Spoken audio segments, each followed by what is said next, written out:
Evans, Kevin Petak, and Michael Beckett's.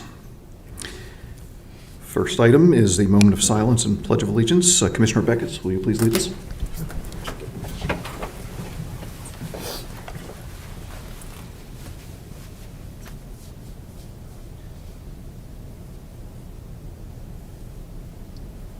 I pledge allegiance to the flag of the United States of America and to the republic for which it stands, one nation, under God, indivisible, with liberty and justice for all. Thank you. Next item is the approval of the agenda. Any changes to the agenda for this evening? Seeing none, I'll ask for a motion to approve the agenda as is. So moved. Motion by Commissioner Carrera, second. Second. Second by Commissioner Evans. All those in favor signify by saying aye. Aye. Opposed? Motion carries unanimously. Next item is adoption of minutes from December 10th, 2025 meeting. Are there any changes for the record for those meeting minutes? Seeing none, would anyone care to make a motion to adopt those minutes as is? So moved. Motion by Commissioner Carrera, second. second. Second by Commissioner Beckett's. All those in favor signify by saying aye. Aye. Opposed?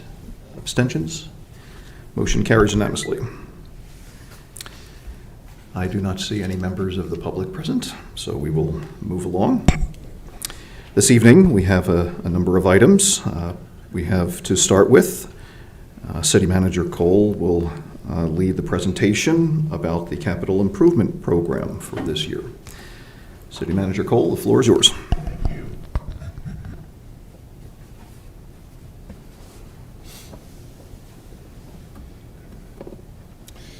So I reflect on a year ago when I came to the city, and the very first thing I got was, hey, budget's already started, you're late. You need to get prepared to do a presentation to the Planning Commission on the CIP. And I didn't know anything. I mean, I was a puppet at that time. But, I was doing what they told me. And so this year, TVs went off.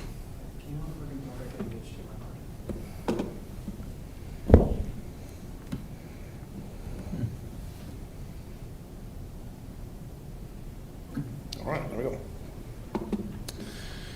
So I know a lot more now, and I understand our processes and the things that we've done in the past. And so I'm giving a different presentation tonight. I'm starting from the beginning because I feel like there's kind of a disconnect between what a capital improvement program is supposed to be and how we actually operate it. And so we're going to be doing some changes. We already have made some changes to how we do it, and so I'm going to go over some of those. We're not going to talk about projects tonight. I'm just going to do overview and talk about numbers. And then, again, the budget that was passed in April had no resemblance to what I presented to you in February, because we don't even know our revenues yet. And so we don't know if we're going to have enough money to pay for this, that, or the other thing. So, so I don't really want to spend a lot of time or waste a lot of your time talking about things that may or may not happen. So here's a little overview of what we're going to talk about. Just CIPs in general, a new concept that I'm calling a capital improvement replacement fund, then general fund overview and the enterprise fund overviews, and then there'll be time for questions if you have any.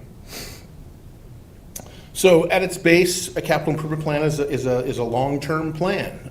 The state requires us to do a 5-year plan, or they require us to do a plan that is no longer than 5 years. And so most places do them out 10, especially if you know you have things that are going to need to be replaced and stuff like that, but you're technically required to do it no more than 5.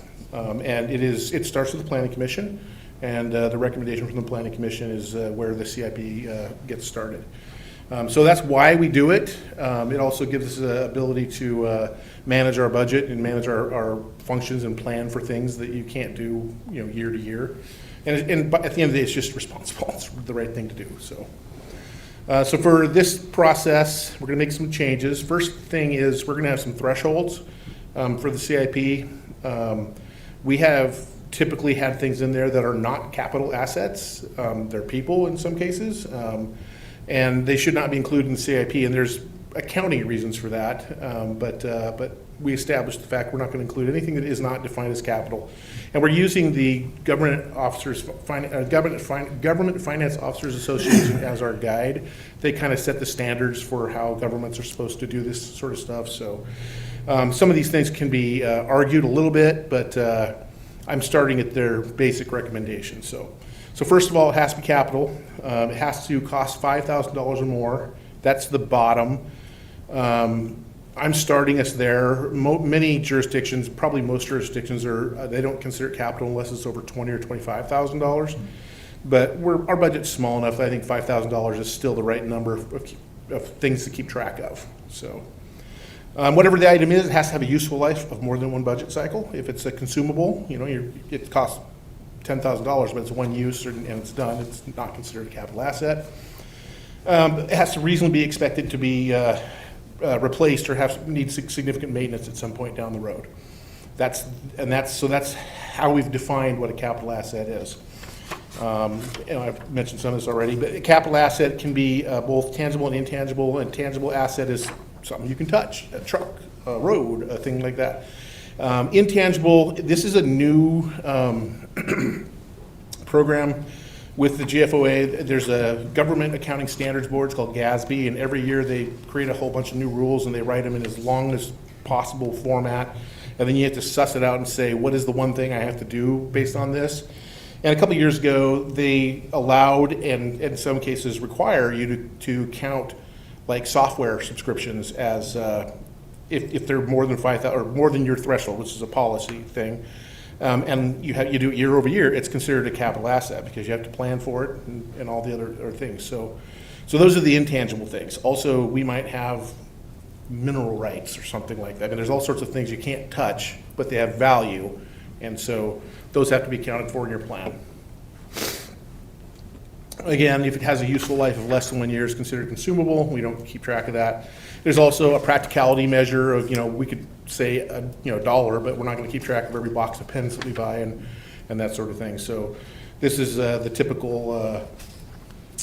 This is typically the way they define it is one budget cycle. For us, it's a year. Some places budget every 2 years, and the reason they do that is because you don't want to have to recapitalize everything in the middle of a budget year. So it follows your budget cycle. And like I said, reasonably expected, needs significant maintenance. And one of the things we don't do in our program, haven't done in our program, is it costs $10,000, but it's going to cost how much year after year. We do that well on software and subscriptions, but we don't account for that with like vehicles. They're going to need, especially like big ones, bucket trucks or snowplows. They have huge expensive tires that are going to have to be replaced on a very predictable basis that have an expense, but we just write it out and pay for it out of operational costs at some point down the road when you should be capturing that in the CIP. And then, of course, replacement. We should also be depreciating all of these assets and seeing what their value is over time and figuring out when we're going to need to replace it so we can plan for that. One of the other things we did is we prioritized all of our projects that were submitted from the standpoint of what's good for the city, not by department. In the past, it's always been, you would see a parade of departments come in and they'd each give their program. And I could see evidence in past years where decisions were made based on, well, we didn't give that department anything last year, we better give them a couple of their projects this year. And that's not how it should be done. And so it needs to be prioritized from the standpoint of the city. So I categorize the CIP projects into three categories. One, it's mandatory. Two, it's a high priority. Or three, it's not either one of those, which I just called other. Mandatory are things that we have to do because we are required to by some higher authority, whether it be the state or the feds. Or we've made some contractual agreement. We have a lease on something. We got to pay our debt service on our on improvements and bonds and things like that. Or things where if we don't do the project, we're going to expose ourselves significantly from a liability standpoint. And so it's like we have to do this. And so those are the three sort of filters I put on what mandatory means. And the next one's high priority, and these are all the projects that fulfill the vision of a plan, whether it be the comp plan or the governing body's priorities, anything that falls into that category. It's really hard to draw a line from a governing body priority or annual budget to a comp plan. And it's very common that organizations, jurisdictions will have subplans that fall in under the comprehensive plan, such as a traffic improvement plan, which I know that's an example. We don't have one, but that's an example. A pros plan, parks and recreation, open space, again, I'd like to have one, we don't, but that gives you that 2 to 5 year look at the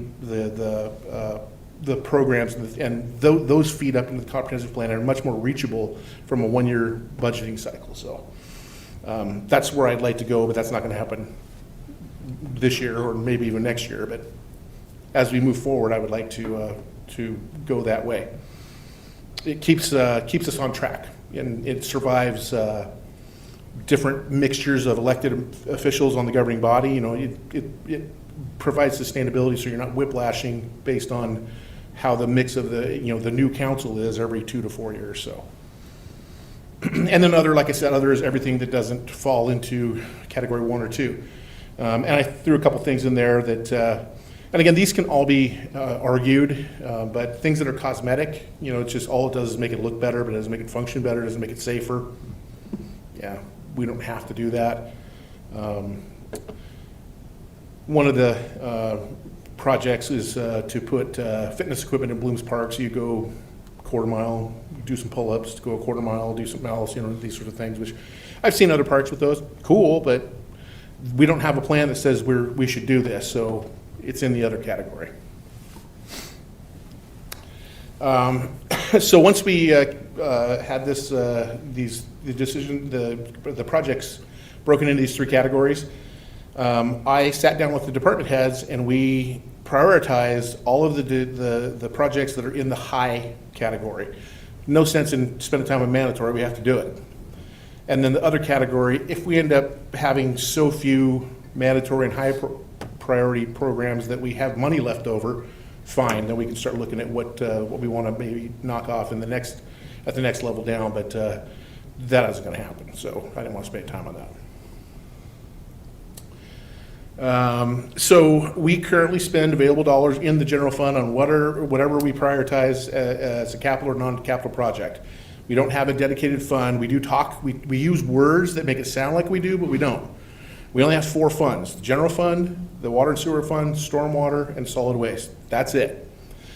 We do cut and we account for things in those funds in different ways to sort of separate it out and use it like a fund, but they are not funds.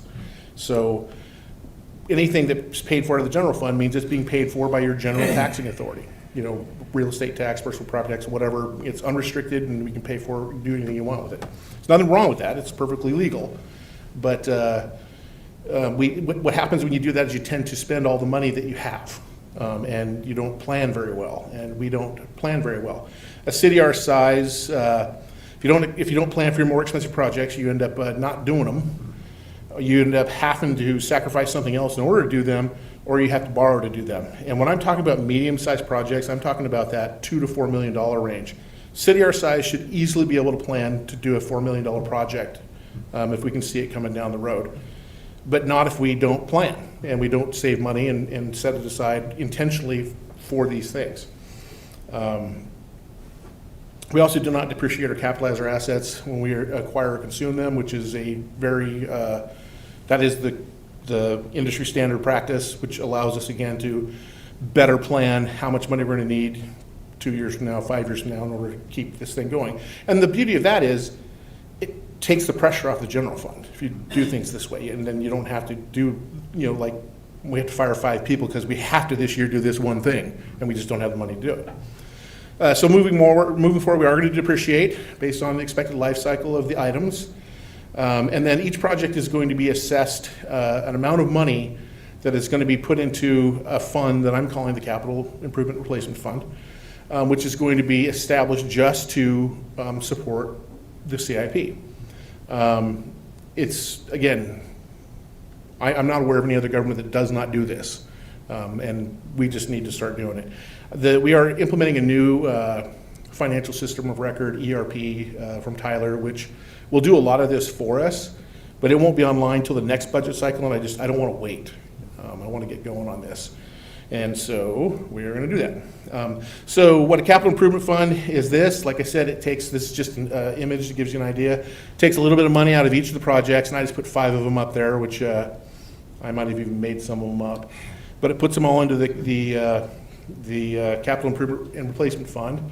And then at some point down the road, there's money in there, and that money is then going out into new projects. So you have new projects that come online, and the money goes out from the SURF, I call it SURF, and that funds the new projects, and then they in turn contribute to the SURF again, and life goes on and on and on. Theoretically, the capital program could be self-sustaining in this way, but it would probably take 20 years to get that point. One of the hardest things to explain about this is when you map out all of your projects, and we have over 100, you have some things that last a year, some things that last 2 years, some things that last 20 years. But if they all contribute on every year, so you don't have to say, well, this thing costs $1 million and every 20 years. You don't have to save $1 million for that thing, because you're going to be able to use contributions from a whole bunch of other projects when that time comes, and vice versa. You'll be able to use the contributions from that project when that time comes. So next for me and for us is to figure out what that percentage needs to be. And so I think we're going to be in a position where we'll be able to do the projects that we want to do. They will look like they're more expensive than they actually are. But again, nothing has actually cost what the price is. There's more to it than that. And so I want to get going on this so that we can take the pressure off the general fund long term. Speaking of the general fund, we had 89 non-transportation projects submitted for this year. I did not. Oh no, that's a different thing. So again, 89 non-transportation projects, and then I have them broken out by the category they fall in: mandatory, hire, and other, and then what they would be if we funded them all. I also want to always keep reminding you that this always includes the debt that we have remaining on whatever it is that we have debt on, whether it be bonds or lease payments or those sorts of things. That's included in here. So just for example, if we funded all of the mandatory projects in fiscal year 27, it would cost just over $6 million. And for reference, last year it was $6.5 million. So it's about right in the wheelhouse there. Means we might be able to dip into the high. If we end up with the same sort of revenue stream, we might be able to dip into the high to nab a couple projects. But if we were to do all of the mandatory and high projects, that would be $12.6 million. So not likely. And again, we always break transportation out because all of our transportation projects are paid for by other people's money or with other people's money. We do have to keep track of it the same way as if it wasn't. But I figured there's no point in putting them in any other category than mandatory, since we're going to do them because we're getting the money for them. Just realized I made an error. I made 122. There's only 12 projects, not 122. And they're at about $8 million this year. 19 projects in water and sewer. Again, if we did all the mandatory, and I treat the enterprise funds differently because they're supposed to be self-sustaining. You're supposed to bring in revenue for the service that fund provides, equal to what you need to support that fund or that utility. And again, so if we were to pay for everything that was submitted in the water and sewer fund, it would cost us just over $5 million. And again, for reference, we paid just about 3.8 last year. There was some problems between water and sewer and the general fund last year that resulted in us having to make some cuts that I think we're going to be okay on this year. But we don't have our revenues yet, so I can't guess. But that's what it looks like based on what has been submitted. Stormwater, much smaller fund. We spent over $2 million in 26 on stormwater projects, and of all the projects that have been submitted this year is 1.6. So we should be okay there as well. But again, I'm not committing to anything until we know. I did not do solid waste because there's one person in solid waste. There's no assets, and so it's not really worth talking about. We're going to keep picking up the garbage. Also, the garbage, the solid waste contract ends in a year, so we're gonna actually have to negotiate a new one, I mean, as in fiscal year '27, and because it gets over I think June of '27, so. And it's really too small to worry about. So that's where we are, that's what it looks like, that's the starting point for fiscal year '27. I will bring projects to you once I have a sense of revenues, so that, again, what I present to you is some reflection of what's actually going to happen, so. Any questions? Questions from commissioners? Commissioner Carrera? Thank you, City Manager, for the presentation. I agree with everything you said. The only concern I would have is with subscriptions. I presented CIP to our board where I work at, and we never do anything that's contracted for software unless it's a replacement cycle, like the 911 system, or if it's end of life, or like PCs. We never do it as a continuous CIP. I haven't seen that done in any, and I try to read CIPs around the region, state. What's your obviously. threshold for a capital item? My threshold for a capital item? Or Yeah, 5,000, because a lot of people use 20 grand, which would keep all the software out of it, all the subscriptions out of it. Yeah, I would probably prefer to get to like 20 or 25 to the big ticket items. I just think that's budgetary. So if we have a contract, for example, like you have planning and zoning software, and you're in the contract for 5 years, it's already built in. It should be part of the budget within the department itself. I don't think it's really a CIP if it's recurring until it's a replacement. That's what that's what I would recommend. Just to make it, I think just make it easier, simpler than having so many projects. But that's just my thought. But I'm open. I'm open to seeing what you have. And it's GASB 96 came out in 22, which asked us to do this. But again, if we raised our threshold to $10,000, a whole bunch of those would fall off. No, I agree. So- I agree. yeah. And I would think that'd be easier, just simpler, because when I think it's overwhelmed, I think the public gets really overwhelmed. Oh, we have to do this, and they don't really understand. I think it's already a necessity because it's in there, and I think just to make it simpler and easier. Well, for I believe staff, this yeah. is a policy question that the governing body can answer. And if I started at 5,000 because that's the lowest that you go, but like I said, many organizations are at 20, 25. What were you doing before? Was it 25 here? That was everything. It was just I everything cut that out, the I cut out $3,000 projects. Well, now This they isn't should be 30. capital. It doesn't count that way. So, Yeah, that's a thought, but I mean, I'm open to seeing what you have. all right, great. you. Commissioner Evans? Yes, sir. I don't have any. Commissioner Petak? Yes, thank you, city manager, planner, so that, I think your changes are great, what you're proposing to do with the changes to the CIP to make it more transparent, I think, are very good. Couple of specific questions. I remember in last year's plan, we were planning to switch over a lot of our vehicles to lease arrangements as opposed to long-term purchases. I assume now that those won't be part of this process because leases are expensed and not capital, or am I wrong about that? No, we will count those in the plan. So we had 5-year agreements with Enterprise, and now we're down to 4. So we'll have to continue to carry that lease in the CIP, that number for 4 more years. And right now, what we're doing, the leases that are coming up, we're buying cars to replace them. Okay. Because our cars, and our policy right now, it's a new policy, I just implemented, is 8 years or 100,000 miles. But we're turning cars in at 5 years with 40,000 miles, and that's costing us a fortune. That car's still good for another 5 years. And so there's a sweet spot on cars on when the trade-in value is at its best, and so that's what we're gonna shoot for, and we'll just keep buying and replacing and owning them rather than having to pay for them every year, forever, if we were to keep this going. Okay, and then one other question. I assume that this is going to make it such that our planning going out 4 or 5 years from now is better or easier to do, since you're going to be tracking things and depreciating them.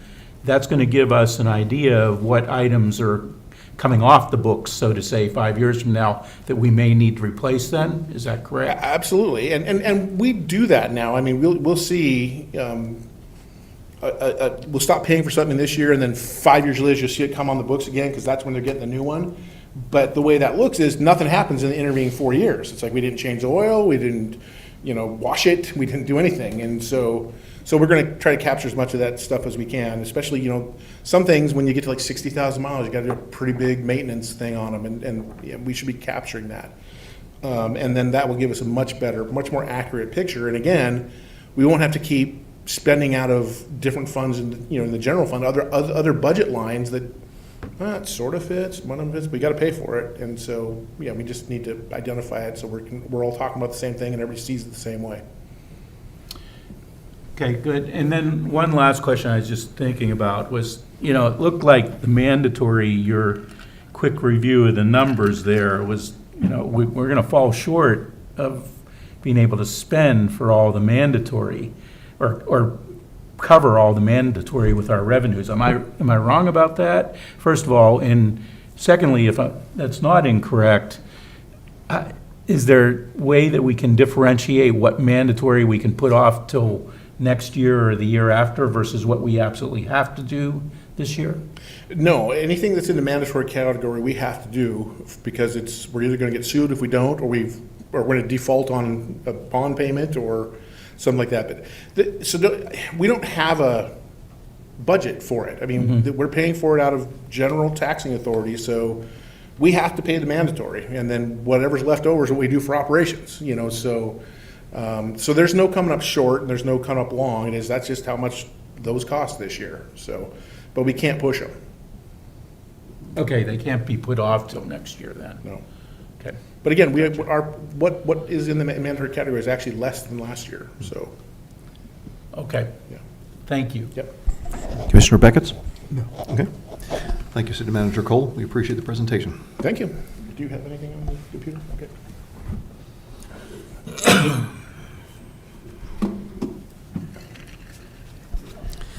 Next agenda item is comprehensive plan update, draft baseline analysis, and tentative schedule. Administrator Barry.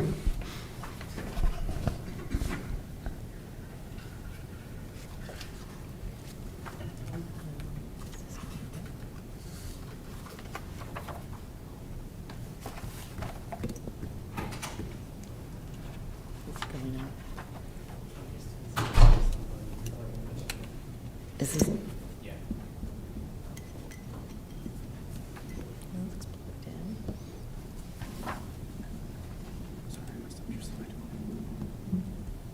That's good. Oh, you have to plug it in.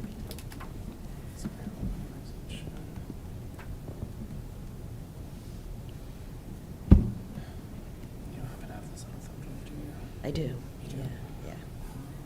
Oh, you want me to give it to you?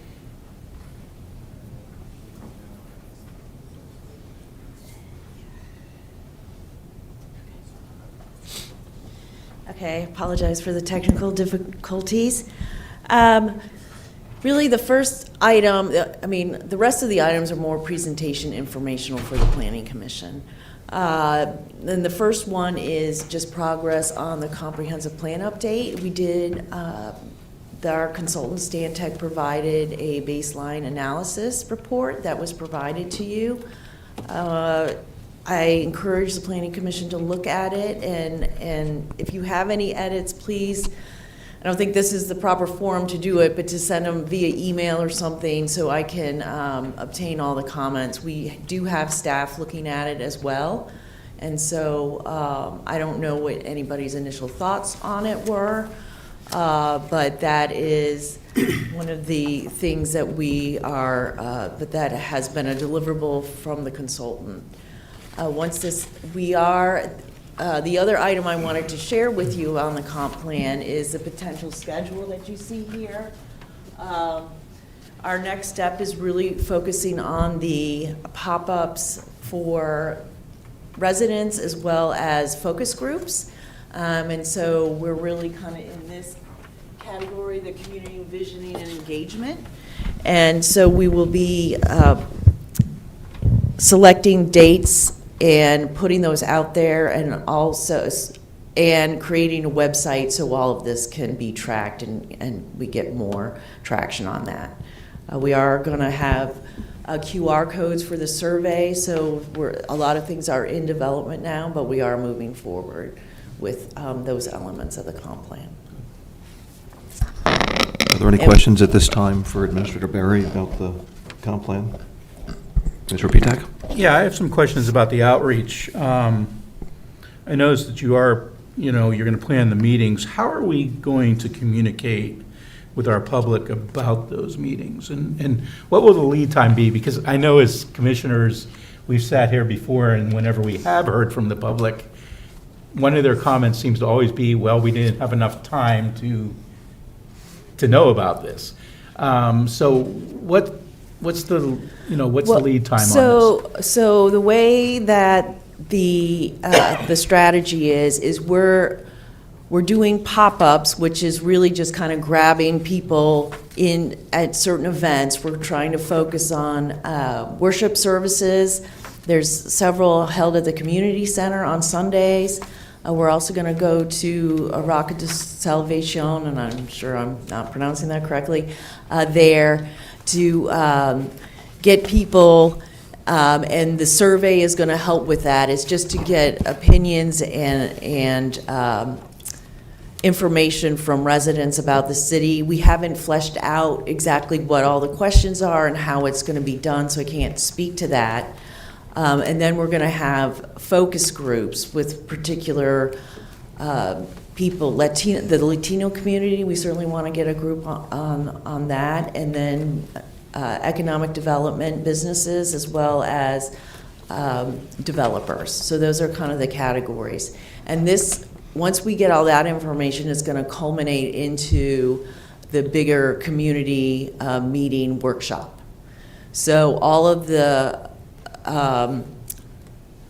there will be small and kind of getting the word out, and then the big item will be advertised for a long time about this community workshop, which we haven't determined where, but it will be held and have activities and decision-making at that point.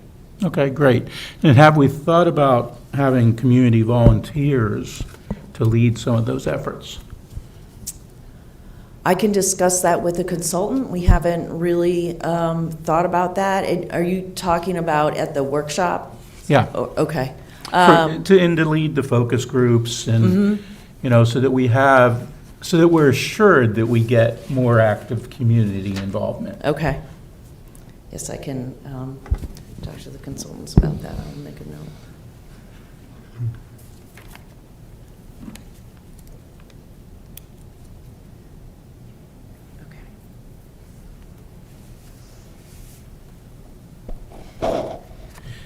Other questions? Yeah, I guess while you're making notes there, do we know how other communities have gone about this outreach? I suspect our consultant obviously has some ideas and thoughts on that, but do we know, how other communities have approached trying to get outreach on plans of this nature?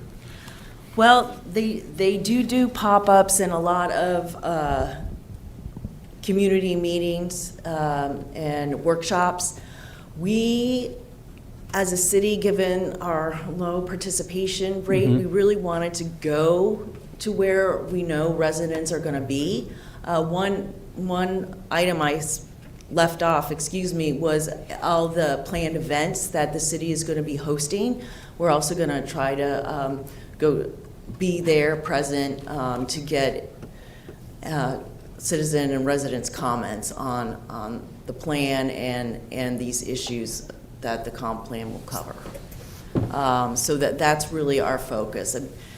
And we as a group kind of decided that workshops was not necessarily a good fit. In other jurisdictions, they really do have active communities, even HOAs and different groups. I mean, even different supervisor groups have their own land use committee. Certainly, we're not that big, and I know people are trying to live their lives, so we really needed a different approach, and we really felt that trying to get into the community where our residents are, and we also are going to try to work with the schools so we can get high school children input as well, and that's really what our strategy is. Okay. Thank you. Other questions from commissioners? Just a Commissioner Beckett's? So first, thank you so much. I really appreciate sort of this deep dive into really revamping the comprehensive plan. From a while ago, like this was a really big sort of concern of mine about how we were going to go about doing this. So this is fantastic. And just to sort of echo some additional comments about really wanting to engage the community differently, I like this idea of pop-ups, and I think like just looking at what the community center is doing when the real popular events that are just happening on the nights that lots of parents are there while their kids are playing or swimming, using the courts or something like that, in addition to the worship services and things on Yes. Sundays, really helpful. And as you know, having a couple of kids in the school system, really partnering with the schools to get something out every Sunday. You know, I get 2 newsletters every Sunday from the principals. Just sort of, it comes into my email box. We're looking at it for activities Okay. for the kids and things like that. So, you know, it's not print space, it's web space in Right. email. So that just may be a nice place to remind parents to, you know, and see what else is happening in the schools. So Yes. for some alignment. Yes, we are trying to track that down and get involved and understand what all their activities are to focus on that. And we will, once we finalize the schedule, we'll share that with the Planning Commission. That's all. Other questions? Thank you for the update, appreciate it. Okay. Next agenda item we have is a presentation Overlook Site Plan, SP number 2025-02. Administrator Berry? Thank you. Next slide, please. Okay. I wanted to bring, as you know, you don't get to do any recommending of approval of site plans anymore. The General Assembly took that power away from you. But anyway, I wanted to go over this rezoning that you recommended for approval back in, I guess it was September. Thank you. You probably have a better memory than I do. That's our goal. But it has gone through several changes, so I kind of wanted to go over those with you. What you see on the screen was the original rezoning that was presented to you. At the time, there were 77 townhomes and 136 multifamily units for a total of 213. This was the layout. The orangish yellow were the townhomes. The pink were the rear-loaded townhomes. I guess I should turn this over. And the blue were the multifamily units. Once your recommendation was given, the applicant, and it was presented to the governing body, at that time the applicant stepped back and decided that maybe they needed to do some changes. And so they did reduce the unit count. Next slide, please. And this is what was presented and ultimately approved as part of the rezoning. And you can see the various colors that show the different units. And there was 122 townhomes and 76 multifamily for a total of 198, which is a 15 unit reduction.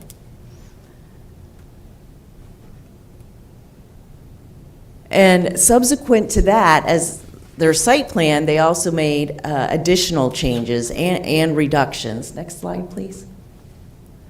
And here is what is, it has not yet been approved. It's close to approval, but they did change several things, or not several things, but so they reduced it again. So now there's only a total of 194 units. So that was from 213 to 194. There's 102 townhomes and then 92 multifamily units. I just kind of, the ones in purple are all the ADU units, so they are going to be providing 10 of those. All of the units with the numbers are townhomes, and the ones that are in the buildings, those are the multifamily. So it has shifted around a bit, and the units did get reduced. The townhomes that are ADUs are 16 feet wide, but the remaining ones are going to be about either 20 or 22. So it is a bit different. There was some additional parking necessary So the open space was reduced to 33% as opposed to 35 originally. And there will be 515 parking spaces provided with 76 surface in the parking areas within the development. And then, of course, the driveways and garages, which count for half a space. So it doesn't really necessarily look like it, but there has been a reduction in the number of units as now as is proceeding through the site plan. So I did want to share that with you. And just so you know, the governing body declined to add in the right lane taper for the turn lane there.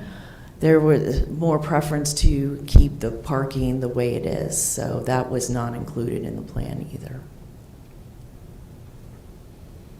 And I'd be happy to answer any questions you have. Questions from commissioners? Commissioner Carrera? I don't have a question, I just have a comment. I still think it's too dense, but that's just my comment. Thank you. Thank you. Other questions? Okay. Thank you.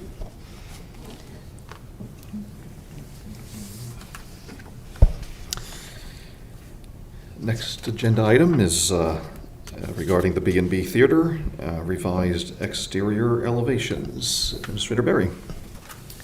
Next slide, please. Thank you.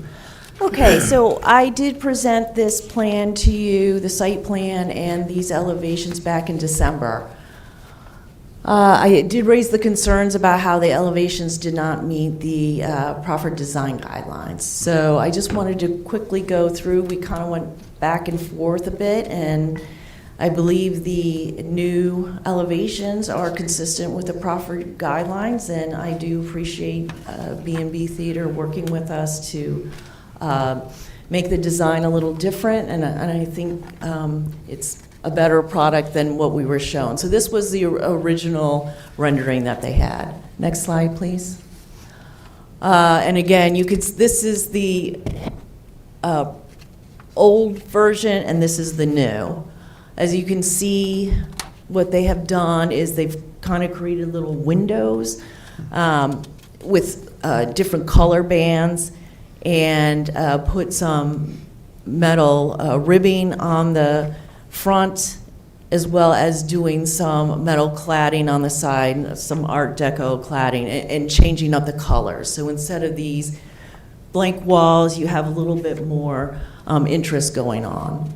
And there will be some form line brick so that the texture will also be different. Next slide, please. And this is the rear of the building where these were the two main items that were discussed in the design guidelines. You can see that as originally proposed, there was just basically horizontal coloring. They've come back and created a little inset windows, but not, just different color blocking to break up the massing, and then also installed and did the metal cladding within those rectangular areas. This will be a different color, doesn't quite show up here, but it's certainly a big improvement from the blank space that was there before. And we felt that probably this part of the building wouldn't be able to be seen from Manassas Drive, so we really told them just to focus on this. And I really do like this additional color here because it really, again, breaks up, looks like the building's more articulated and not as flat. Next slide, please. So this was one of the sides of concern. This is the one that's going to face Manassas Drive. This was what they proposed originally. And next slide, please. So, and this is what they have come up with for the new rendering. Again, you can see that they've created different areas within that wall line. They also have that similar gray panel that kind of completes the theme that's along the front. There's certainly more interest here with the lining and framing of the signage, and then they do have metal cladding, which was required as part of the Proffer design guidelines. I would note that the grade here actually is going to be higher. The building will be down with a retaining wall, so a lot of this won't be seen. But I think about this one, it starts to be on grade, but it's a bit lower. So we told them not to, if you can't see it, don't put any, use, Yep. there's no need to make that more architecturally pleasing. Next slide, please. So this is just another rendering. You can see again the box that in with the different colors and the metal ribbing form liner there, and then also the metal cladding on the sides. Next slide, please. And these are just kind of more visual, so you get the front and the side.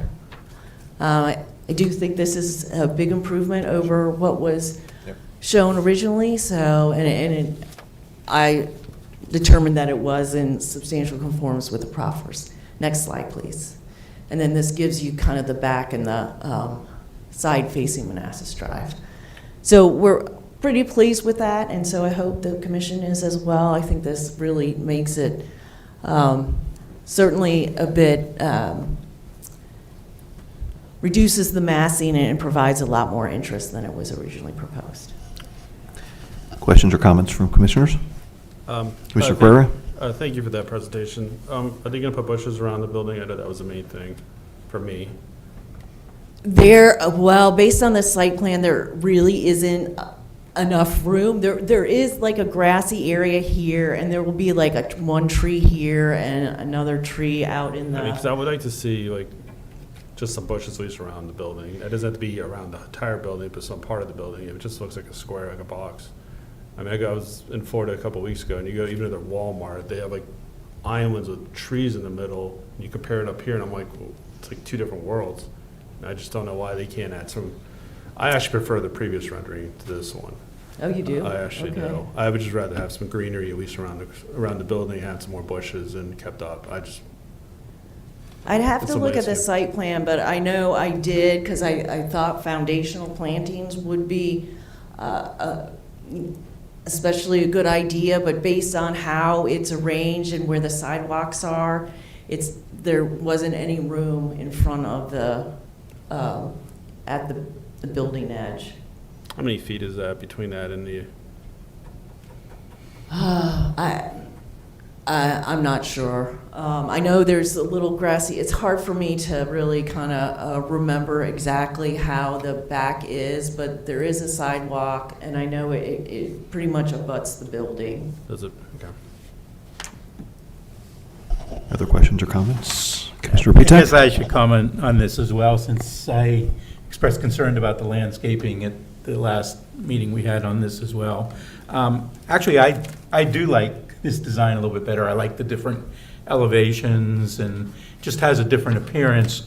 I'm not as concerned personally about the landscaping at this point. And I think you had also mentioned, I thought I had read somewhere that there are a number of utility lines that are running along the property that make it very difficult to do the landscaping unless we did, the above ground, what are they called? The potting that's Yes. out front of City Hall here.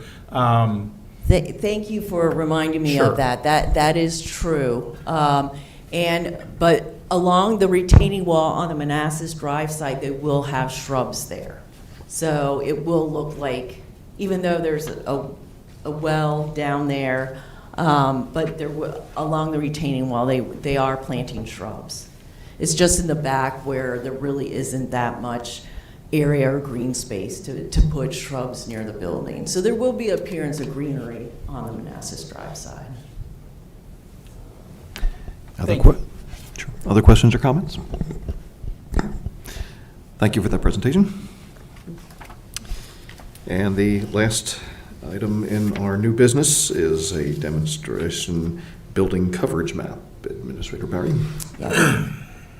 Okay, so Calvin and I and our GIS consultants have been working, trying to get some baseline data on coverage, especially for the single-family lots in the city. And we have worked with Blue Raster, who is our consultant, and they have, through artificial intelligence, as I've been told, helped us create this map by locating just the buildings on the property. So it's not all impervious surfaces, it's just building coverage.